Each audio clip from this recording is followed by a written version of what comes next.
박정수는 그날 아침 평소처럼 커피를 내리고 있었지만 마음속은 이상하게 불편했다. 무언가 잊고 있는 듯한 기분이 들었고 그녀는 냉장고 옆 메모지에 적힌 글씨를 천천히 훑어보았다. 분명 전날 무언가 약속이 있었던 것 같은데 아무리 기억을 더듬어도 정확하게 떠오르지 않았다. 핸드폰을 열어 캘린더를 확인한 뒤에서야 오후 2시에 병원 예약이 있다는 사실을 알게 되었다. 조금 당황스러웠다. 며칠 전 분명히 한동석과 마광숙이 함께 가자고 했던 것 같은데 그 말이 꿈처럼 흐릿하게 기억나지 않았다. 그녀는 그런 자신이 답답했다. 예전 같으면 당연히 기억하고 있었을 일을 요즘은 자꾸 메모에 의존하게 되는 자신이 낯설었다. 밖으로 나가려 외투를 챙기던 찰나 이웃집 청년과 마주쳤다. 청년이 택배 박스를 들고 집으로 들어가려던 순간 박정수는 무의식 중에 물었다. 혹시 오늘 자신을 찾은 사람이 있었냐고. 청년은 놀란 얼굴로 고개를 저으며 아무도 찾은 사람은 없었다고 대답했다. 박정수는 멋쩍게 웃으며 말끝을 흐렸지만 속으론 이미 자신에게 점점 이런 일이 잦아지고 있다는 걸 인정하고 있었다. 같은 시각 한동석과 마광숙은 약속 시간이 가까워오자 박정수의 집을 찾았다. 초인종을 여러 번 눌러도 안에서 아무런 기척이 없었고 전화를 걸어도 받지 않았다. 순간적으로 불안감이 밀려왔다. 단순히 외출했을 수도 있지만 요즘 박정수의 상태를 알고 있는 두 사람에겐 결코 가볍게 넘길 수 없는 상황이었다. 둘은 병원으로 발걸음을 옮겼다. 도착했을 때 박정수는 진료를 마치고 벤치에 조용히 앉아 있었다. 창백한 얼굴은 아니었지만 그녀의 표정엔 혼란과 어딘지 모를 민망함이 함께 깃들어 있었다. 마주한 순간 그녀는 자신이 병원에 혼자 올 줄은 몰랐다며 약속한 기억이 어쩐지 머릿속에서 빠져 있었노라고 털어놓았다. 두 사람은 그 상황을 탓하지 않았다. 오히려 잘 도착한 것만으로도 다행이라며 그녀를 감쌌고 박정수는 그 배려에 오히려 조심스레 입을 닫았다. 하지만 마음 한구석이 저릿했다. 예전 같았으면 당연히 챙겼을 약속을 요즘은 이렇게 놓치고 나서야 알게 되는 순간들이 하나둘 늘어나고 있었다. 그녀는 자신이 점점 사람들에게 걱정되는 존재로 여겨지는 건 아닐까 괜한 불안과 서운함이 밀려왔다. 그날 저녁 마광숙은 박정수의 냉장고를 열다 문 안쪽에 붙어있는 작은 메모지를 발견했다. 생선 다시 사지 말기 이미 있음. 약 먹는 날 체크. 예약일 확인하기. 간단한 글씨였지만 그 메모는 광숙의 가슴을 아리게 했다. 누군가가 스스로를 잊지 않기 위해 얼마나 애쓰고 있는지 그것이 고스란히 전해졌기 때문이었다. 광숙은 조용히 한동석에게 말했다. 이제는 더 이상 어머님을 혼자 두면 안 될 것 같다고. 한동석 역시 같은 생각이었다. 박정수가 스스로 정정하다고 말하며 단단히 살아가고 있지만 그 말 속에 감춰진 외로움과 불안은 분명히 존재하고 있었다. 며칠 뒤 박정수는 우편함을 열었다가 작고 정갈한 엽서 한 장을 발견했다. 손글씨로 적힌 문구가 눈에 들어왔다. 마광숙이 보낸 엽서였다. 어머님 곧 함께 살 집을 찾고 있어요. 이번엔 저희가 어머님 집에 갈게요. 혼자 있게 하지 않을게요. 그 문장을 읽는 순간 박정수는 엽서를 쥔 손끝을 살짝 움켜쥐었다. 괜히 울컥할 것 같아서 고개를 들어 하늘을 올려다보았다. 아직 자신은 잘 걷고 잘 웃고 밥도 잘 해먹는다. 하지만 가끔 있는 일들이 생길 때마다 누군가 다정하게 기억을 꺼내주는 삶이 있다는 건 얼마나 큰 위안인지 그제야 실감이 났다. 박정수는 엽서를 가슴에 품으며 속으로 천천히 되뇌었다. 기억은 흐릿해져도 누군가 곁에 있다는 감각은 언제나 선명하다는 걸. 며칠 전 그녀는 정수 앞에서 조용히 고백했다. 피 한 방울 섞이지 않은 사이지만 딸이 되어드리고 싶다고. 그 말에 정수는 한동안 아무 말도 하지 않았지만 다음날 아침 그녀의 커피를 두 손으로 꼭 감싸쥐며 고맙다는 말을 조용히 꺼냈다. 그 한마디는 마광숙에게 큰 울림이었다. 그날 이후 마광숙은 한 가지 결심을 품게 되었다.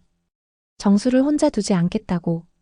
어쩌면 늦게나마 어머니에게 마지막 따뜻한 안식처가 되어줄 수 있지 않을까? 그래서 그녀는 조심스럽게 한동석에게 이야기를 꺼냈다. 함께 정수를 모시고 살고 싶다고. 예상했던 대로 동석은 길게 한숨을 쉬며 난색을 표했다. 광숙 씨 마음은 알겠어요. 근데 정수 어르신은 제 전 장모님이잖아요. 우리가 모시는 건 좀. 그 대화 이후 마광숙은 독수리 형제들을 차례로 설득해보려 했지만 모두의 반응은 비슷했다. 그건 무리라는 말. 가족이란 이름을 넘어서는 일이라는 우려. 심지어 마광숙의 어머니마저도 말렸다. 너무 짊어지지 마라. 그분한텐 딸이 이미 있었던 거야. 하지만 마강숙은 그 말에 동의하지 않았다. 누군가에게 딸이었던 사람은 세상을 먼저 떠났고 지금 남은 건 기억 속에서 길을 잃고 헤매는 어머니 한 사람뿐이었다. 그녀는 그 빈자리에 조용히 손을 내밀고 싶었을 뿐이다. 누군가의 허락이 아닌 자신의 선택으로.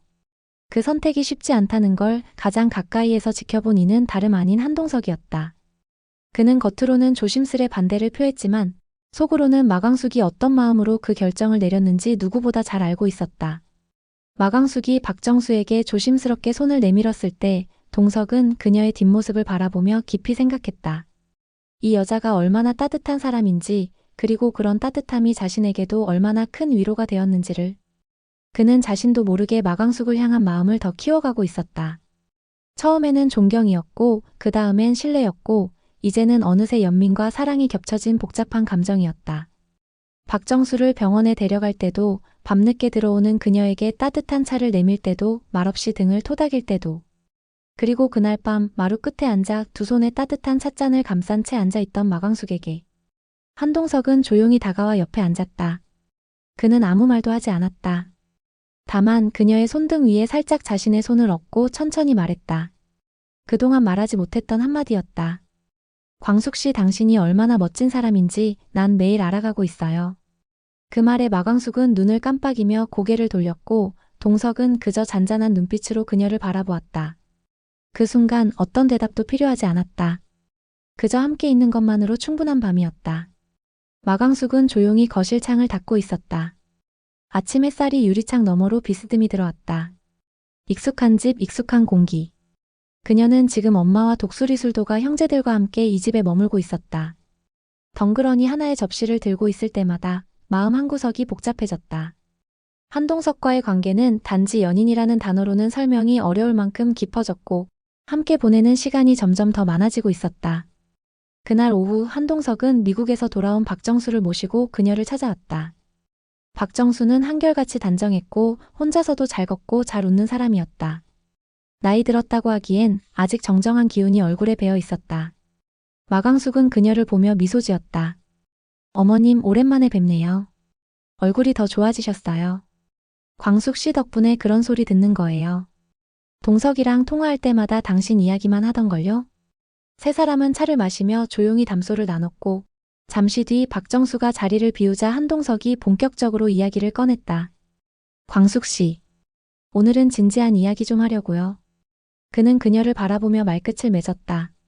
광숙은 그 눈빛이 무언가 결심한 사람의 그것이라는 걸 느낄 수 있었다. 그날 당신이 했던 말, 어머님 모시고 같이 살자고 했던 거요. 그 말이 계속 마음에 남아서 생각 많이 했어요. 이제는 알겠어요. 당신이랑 같이 살려면 제 마음도 그 방향으로 움직여야겠다는 걸요. 요즘 어머님 혼자 미국에 계신 것도 마음에 걸리기도 하고, 물론 어머님은 정정하시고 혼자 잘 지내시지만 그래도 나도 당신도 알잖아요. 누군가 곁에 있어야 할 나이라는 거. 마광숙은 고개를 끄덕였다. 그녀 역시 같은 생각을 하곤 했으니까. 다만 문제는 지금 그녀가 이 집에 살고 있다는 것이었다. 그래서 제안하고 싶어요. 우리 같이 살아요. 어머님도 함께 모시고. 그 말에 광숙은 순간 굳어졌다. 지금 내가 이 집을 나가서 동석 씨랑 새로 시작하자는 말이에요? 맞아요. 나 혼자만의 일이 아니에요. 당신도 고민 많다는 거 알고 있어요. 여기 엄마도 계시고 술도가 식구들도 있고. 그는 잠시 말을 멈췄다가 목소리를 낮춰 이어갔다.